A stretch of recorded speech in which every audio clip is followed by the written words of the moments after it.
माँ बोली तुझे लड़का पसंद आया। लड़की बोली लड़का तो अच्छा है लेकिन मोटा बहुत है।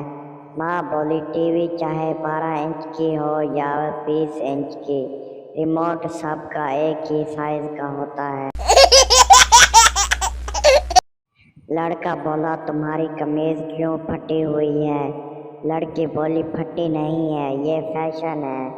लड़का बोला वाह जी वाह, खुद फाड़ो तो फैशन, हम फाड़े तो पुलिस स्टेशन। पठान और लड़की बोली आज तक तुमने मुझे किस नहीं किया, आज किस करो। पठान बोला पागल की बच्ची, नहीं करूँगा। लड़की बोली क्यों नहीं करोगे?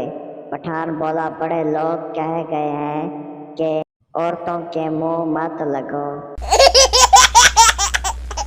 पड़ोसी बोला सरदार जी, तुम्हारी बीवी गुम हुई तो तुमने पुलिस को क्यों नहीं बताया?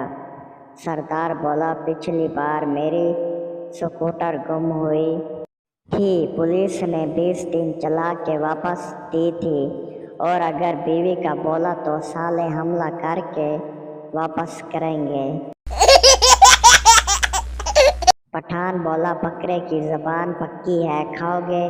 सरदार बोला मैं मुंह से निकली हुई चीज नहीं खाता।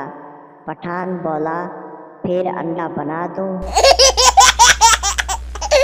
पठान बोला अपनी अनपढ़ी बीवी से चलो हनीमून पर चले। बीवी बोली नहीं मुझे कपड़े धोने हैं, मेरे भाई को ले जाओ। पठान बोला ओ यस यस।